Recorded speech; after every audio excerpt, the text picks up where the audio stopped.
Welcome, you two students, to the hematological system. So this heme series is going to comprise of 4 short videos brought to you by Stella and I, hopefully covering everything you need to know about the hematological system. So we've named this the ABCDs of heme, so A for anemia, B for your blood typing and blood components, C for your cancers and hematological malignancies, and then D for like your DVTs, PEs, and coagulation things.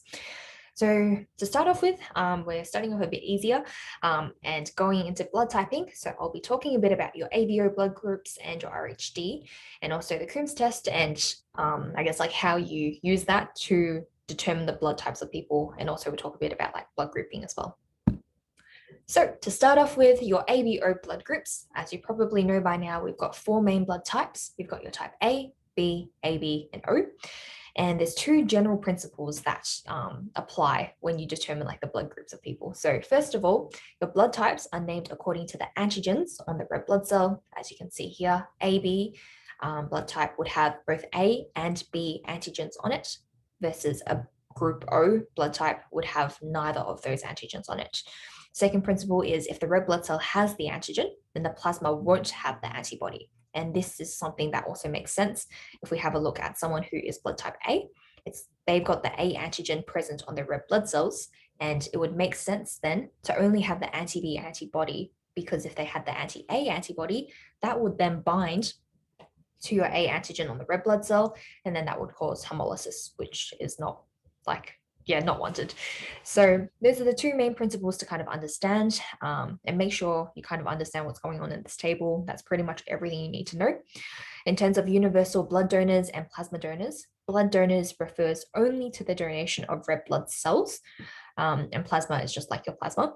So universal blood donor is your O minus. That's because you can give your O minus blood cell to someone with both anti-A and anti-B antibodies in their serum and not cause a reaction.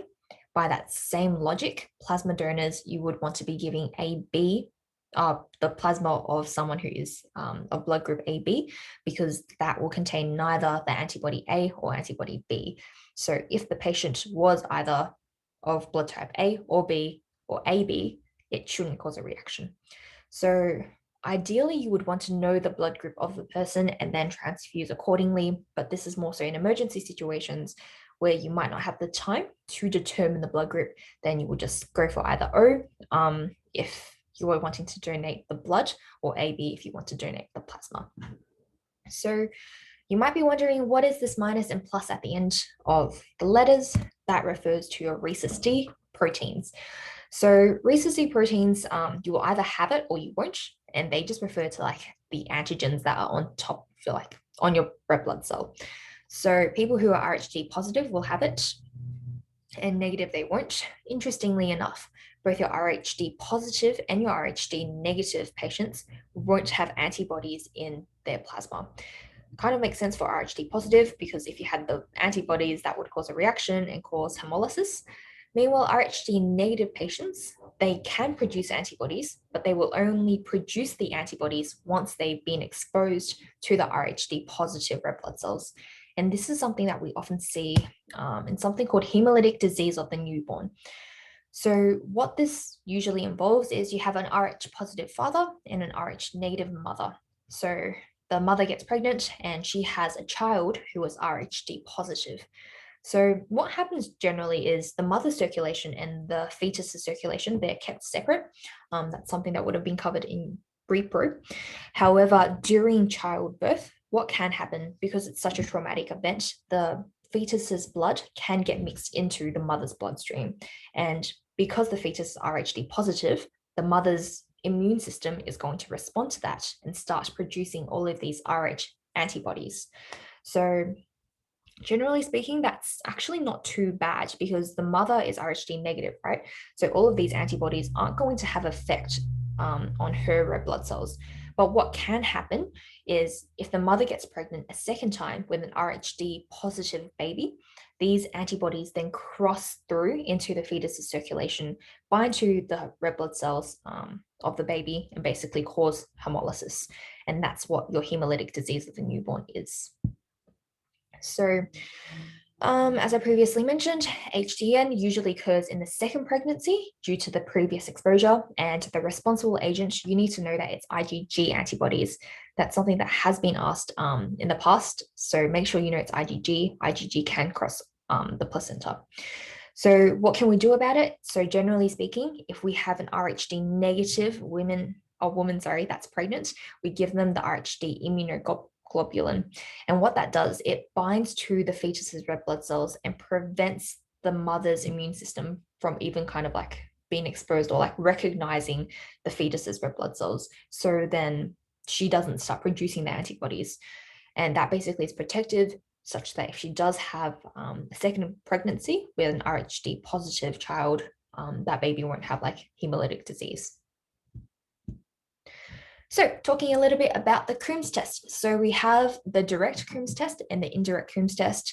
Direct kind of has just like one stage, indirect has two. So direct Coombs test usually assesses if you have any hemolytic disease. So what happens is you take the patient's red blood cells and you combine it with antibodies to human globulin. And these antibodies, as you can see, they bind to the antibodies that are already on the red blood cell, and that causes the red blood cells to agglutinate. If there is agglutination, it is a positive test. So the question is like, why are there antibodies already on the red blood cells? This is more because like direct Coombs test, it's often used for hemolysis kind of situations in which if it's an autoimmune hemolysis, your body has produced antibodies that have already attached to your red blood cell. So this is basically the antibodies to human globulin bind to the antibodies already on the red blood cell to cause agglutination. And this kind of just proves that there was hemolysis or something going on in the first place. Meanwhile, you've got your indirect antiglobulin test, and this basically involves two stages. So stage one, we take the patient's plasma, and then we mix it with red blood cells of a group that we already know of. And that will basically cause the antibodies to bind to the antigens that are already on the red blood cell if they were compatible. And stage two, once again, we take the antibodies to the human globulin, and that causes the binding of the antibodies and then red cell agglutination. So indirect Coombs test is generally used to determine like blood groups. You can do it the other way by like direct as well, but pretty much you use it for pre-transfusion testing and also prenatal antibody screening as well. So determining blood groups, we can do it via cell typing or something known as serum typing. Only difference is cell typing uses the red blood cell of the patient, serum typing uses the plasma of the patient.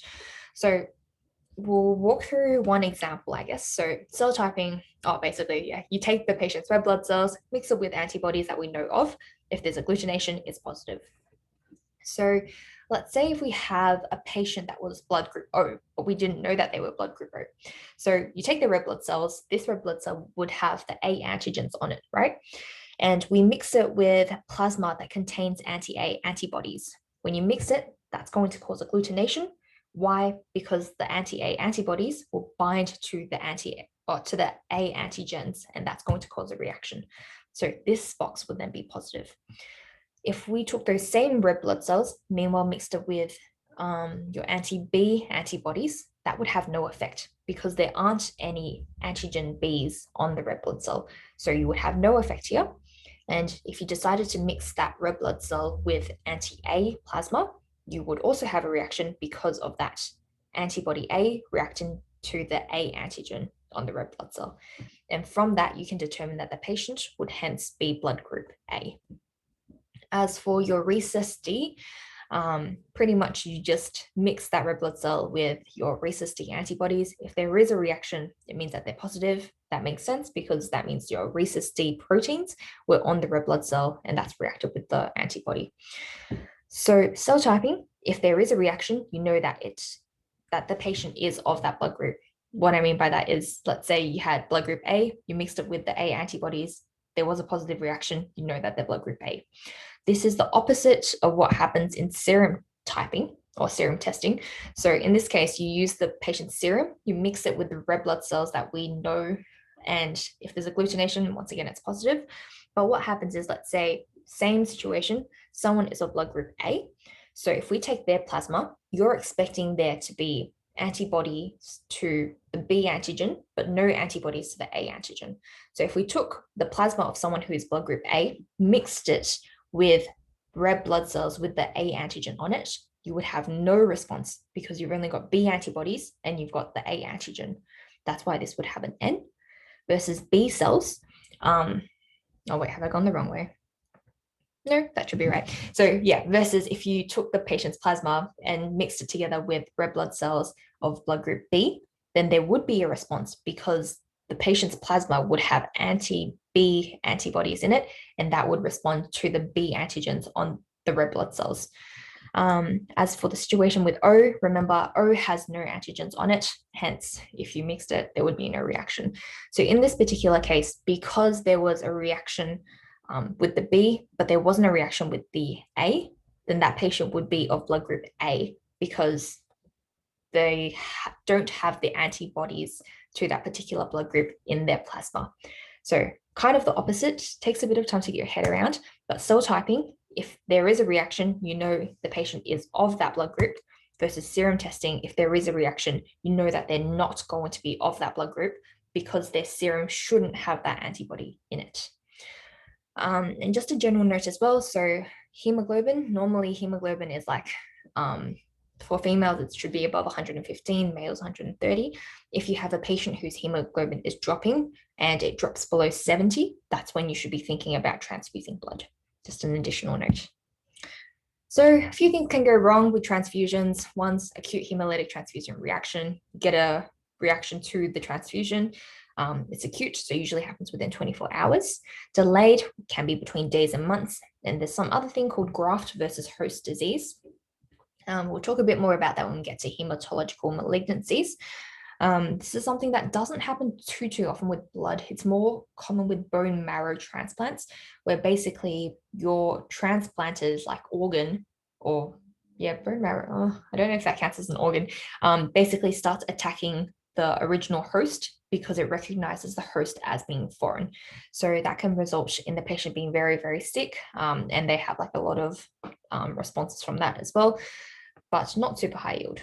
So that's pretty much it for blood components. Hope that kind of made sense as a bit of a summary. We talked about the different blood types. So you've got A, B, and O, and also Rhesus D as well. So you need to be able to determine what blood group someone is from the information they give you. You should also understand about the Coombs test. Is it direct? Is it indirect? How it generally works. We also talked a bit about the hemolytic disease of the newborn, so make sure you know how that works. The mother should be RhD negative and the fetus is RhD positive. Don't get those two mixed up.